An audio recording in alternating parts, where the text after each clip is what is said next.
SpongeBob has plenty of shocking episodes, but every once in a while, they go so far they cross into cannibalism in a kids' show. Eat or be eaten! Yep, you might remember this episode, To Save a Squirrel from Season 5. It's almost a heroic title, but if you've seen it, you know that's not what we got, not even close. Why? I couldn't get it out of my head, so I went back and started looking for clues. Anything that could make this bizarre episode make sense. And what I found is shocking and confusing, to say the least. But don't worry, I already solved it, and I will happily share it with you guys. To show you how, I will start from the very beginning, with the first bad decision that sent everything off the rails. We open on pure panic.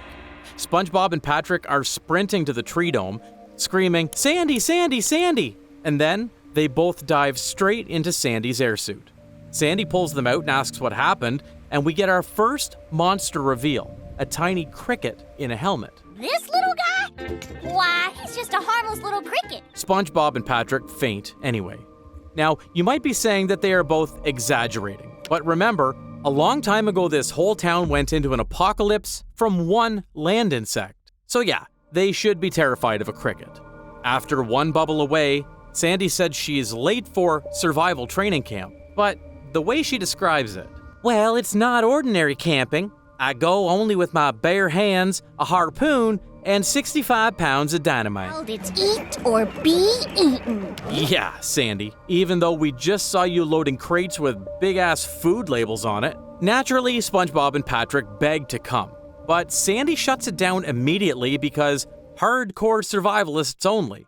So they do the responsible thing and hide in the back of her Jeep. So the trip begins. They bounce around in the coral rocks, driving vertically onto the mountain, and after a thrill riding session, Patrick discovers there's a second door back there? No, Patrick, no! They fall out of the Jeep with a food crate, a water bottle, and a tent, a full starter kit, before losing sight of Sandy. SpongeBob shrugs, saying, Well, at least we have food, shelter, and water. That's famous last words. Because Patrick uses their entire food supply as firewood, throws the tent on the fire, so the tent is now also fire. And then SpongeBob put out the flames by using their only water. Just like that, they managed to waste every single supply they had in under a minute. But let me tell you, that's clue number one. The hardship here is intentional. No animals or bad guys take their supplies, they burn it all away themselves. SpongeBob then pivots into razor-sharp quick wits mode and lets Patrick make the next decision. But as we can all guess, Patrick thinks for a very long time. Days pass, seasons change, they grow facial hair, only to forget what he was going to say. It's a throwaway gag, really. But honestly, that scene was so weird to watch, they just decided to do nothing for a whole year? And because the two idiots didn't have anything better to do, they settle on hide and seek, as all great rescue plans do, and wander into a cave. Suddenly, there's strange laughter, and some old fish hermit who announces, This is your new home. You'll be here forever, just like me.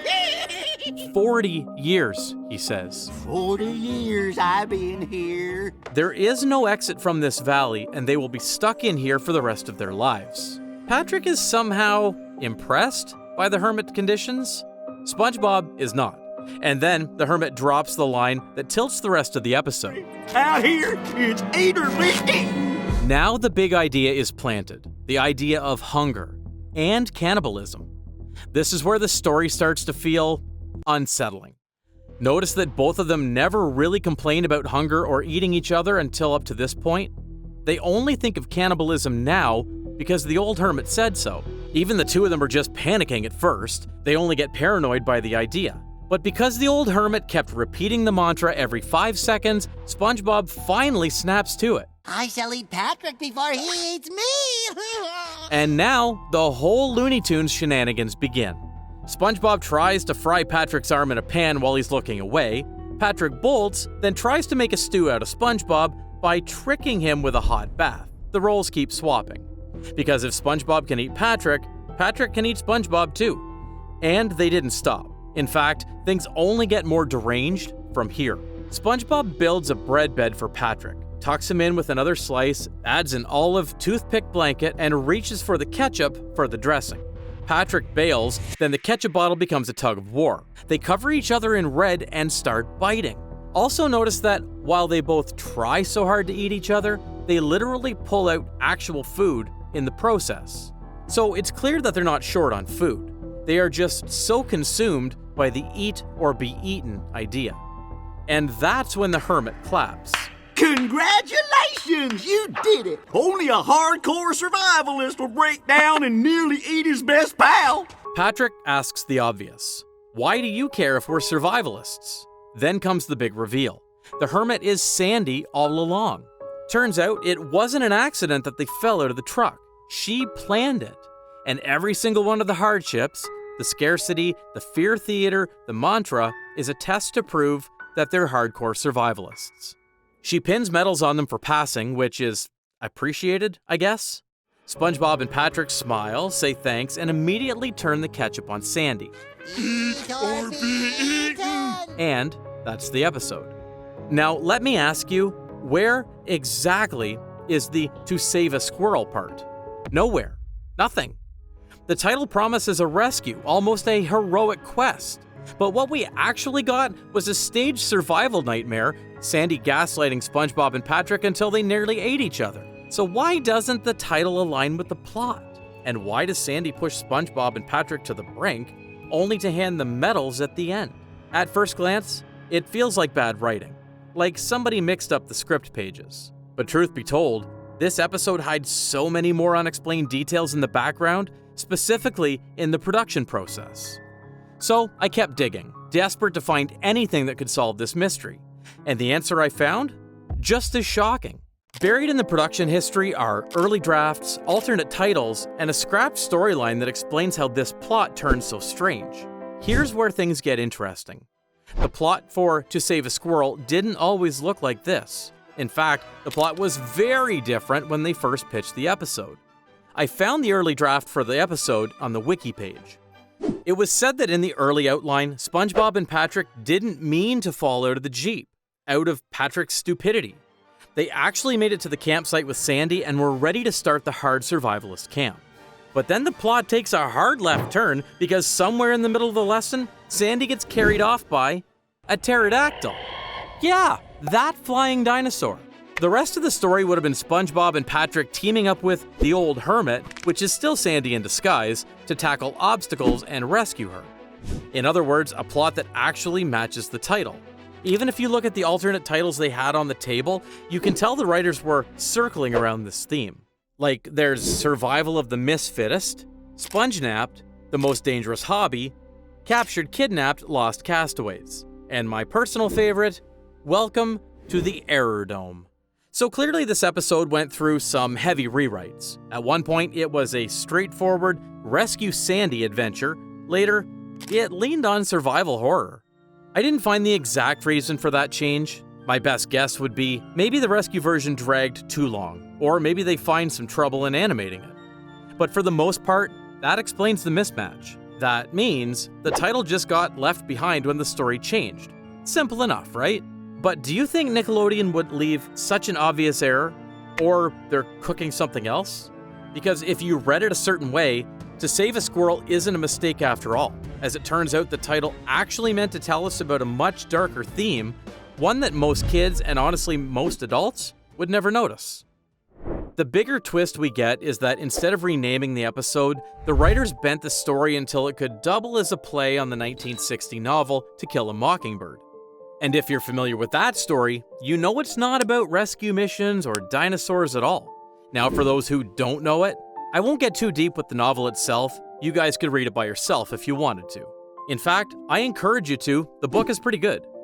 Anyway, in short, To Kill a Mockingbird is a story about prejudice, morality, and how innocent lives, colored people to be precise, get destroyed for no real reason, specifically by racism. The Mockingbird itself is a testament of innocent people, harmless, beautiful, and yet people punish them to death anyway, simply because they can. And what does it have to do with To Save a Squirrel? Well, let's look back at the very beginning of the episode. SpongeBob and Patrick get scared by a land insect, just like a child, and every person in Bikini Bottom. Their only crime is children's curiosity, sneaking into Sandy's Jeep. It's clear that SpongeBob and Patrick are the replacement for the innocent child in this story. But once they're cut off from safety, what happens? Their supplies vanish instantly, a disguised authority figure tells them, eat or be eaten, fear and paranoia takes over, and they try to destroy the one thing they actually have, friendship, simply because the rule was planted in their heads. That's exactly the Mockingbird theme they wanted to portray. People will bend rules, abandon morality, and even destroy innocence just because they feel like it. So I guess the plot goes something like this. Sandy wants to actually have a camping training session, but SpongeBob and Patrick suddenly pop up and insist on coming, and since she's so familiar with their behavior, she knows there's no way to get rid of them. I mean, Squidward even said it himself. You two are harder to get rid of than cockroaches. Thank you, Squidward! That's actually high praise, though. Cockroaches won't even die from nuclear radiation. That's a testament to how persistent they are. Anyway, Sandy figures out that maybe it's a good time to teach them a lesson about reality. And since both of them are more persistent than cockroaches, why not test that as well, right? That's why she lets them hide in the trunk, planning that she will have to ditch them somewhere, but as it turns out, Patrick takes care of that for her. And the rest? It's self-explanatory. So meanwhile, Sandy says she's just giving them survival training. She's actually showing how easy it is to kill a mockingbird and that they should be more aware.